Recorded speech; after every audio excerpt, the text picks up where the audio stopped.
pertanian masa depan dibahas dengan dimensi permasalahan pokok, produksi dan distribusi, disertai kemiskinan sustainability secara finansial atau ekonomis dan fisik, teknologi dan efisiensi, globalisasi dan kalangan sumber daya energi, pengembangan agrobisnis dan agroindustri mempunyai peran dan peluang untuk memecahkan masalah distribusi serta untuk meningkatkan nilai tambah hasil-hasil primer pertanian dan mengentaskan kemiskinan di wilayah pedesaan dan perkotaan. Dalam era globalisasi dan kalangan sumber daya energi, agrobisnis dan agroindustri memiliki keunggulan finansial, ekonomis, dan pelestarian lingkungan serta keunggulan lain secara internasional. Pembangunan pertanian serta agrobisnis dan agroindustri pada gilirannya akan sangat ditentukan oleh pengembangan sumber daya manusia. Salah satu jalurnya adalah pendidikan tinggi pertanian. Dinilai bahwa pendidikan tinggi pertanian dewasa ini lebih berwawasan pada pemecahan permasalahan sekitar kegiatan berproduksi atau on-farm. Di masa pendidikan tinggi, pertanian perlu menyeimbangkan wawasannya antara penanganan masalah on-farm dengan masalah off-farm atau yang disebut agrobisnis dan agroindustri, dengan tetap memperhatikan pengembangan teknologi dalam pengertian luas yang memihak pada pelestarian lingkungan, ekosistem, dan alam. Masalah pokok dalam pembangunan pertanian adalah peningkatan produksi dan distribusi yang juga lazim untuk sektor perekonomian lainnya. Banyak bukti menunjukkan bahwa kita sudah cukup berhasil dalam menangani masalah peningkatan produksi.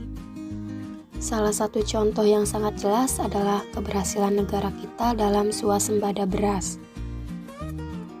Produksi pertanian lainnya seperti tanaman pangan, perkebunan, peternakan, perikanan, dan perhutanan terus meningkat tahun demi tahun.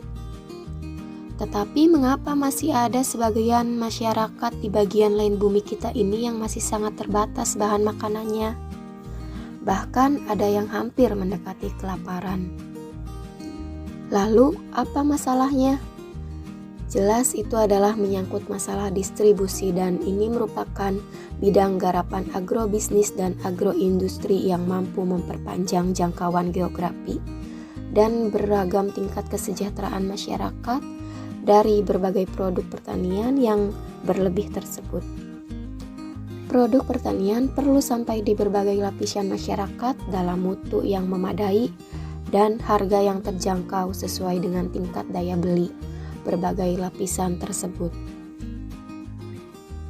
Sebelum melanjutkan, kita perlu memahami dulu konsep pendidikan atau education itu, secara khusus dalam kaitannya dengan pembangunan sumber daya manusia dan pertanian, agar bisa memahami pula berbagai kekuatan dan keterbatasannya. Seperti kita ketahui, pembangunan pertanian itu sendiri pada gilirannya akan sangat tergantung pada kemajuan yang bisa diraih dalam pengembangan sumber daya manusia. Pengembangan sumber daya manusia itu terpaut dengan kegiatan seperti pendidikan, pemeliharaan kesehatan, dan status gizi yang secara langsung menentukan tingkat kesejahteraan manusia.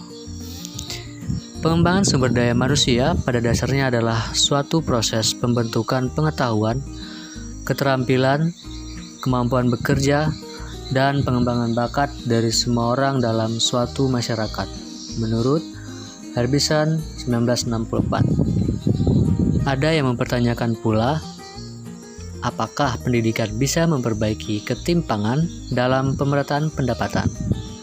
Memang, rata-rata lulusan pendidikan tinggi akan memperoleh pendapatan yang lebih tinggi di tengah masyarakat. Tetapi, bukan berarti itu berdasarkan produktivitas.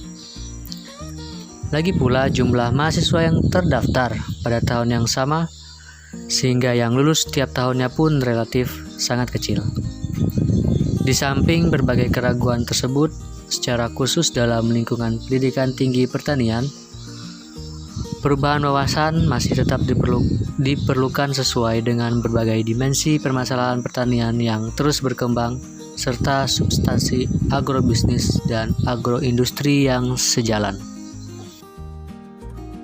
Dimensi pokok pertanian di masa depan tidak lagi terpusat pada proses memproduksi atau on-farm, tetapi sudah bergeser ke persoalan distribusi dalam pengertian luas atau off-farm. Hal ini menuntut penyediaan jasa atau bisnis baru, agroindustri dan agrobisnis. Masalah distribusi ini juga mendorong munculnya dimensi permasalahan baru seperti kemiskinan, pelestarian lingkungan, ekosistem dan alam, serta permasalahan teknologi. Dalam era globalisasi dan kejutan teknologi informatika yang asimetris, Indonesia termasuk dunia ketiga dan non-blok bisa dipaksa sebagai daerah pedalaman bagi negara maju adil kuasa apabila tidak bisa mampu mengembangkan agrobisnis dan agroindustri.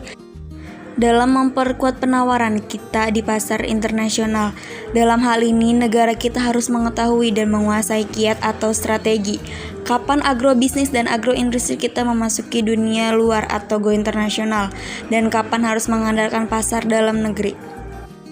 Dalam situasi seperti ini diperlukan pelaku-pelaku profesional agrobisnis dan agroindustri yang handal, yang didukung oleh kegiatan penelitian dan pengembangan yang terus berkembang, serta perangkat kebijakan mikro dan makro yang sejalan. Berangkat dari kondisi ini tersebut, semakin dirasakan bahwa pendidikan tinggi pertanian kita dewasa ini yang lebih banyak berorientasi pada penanganan masalah-masalah on-farm tidak lagi memadai untuk melayani kebutuhan tersebut. Wawasan pendidikan tinggi pertanian di masa depan sudah perlu diubah dengan mempertimbangkan penanganan kegiatan produksi on-farm dengan kegiatan bisnis atau off-farm.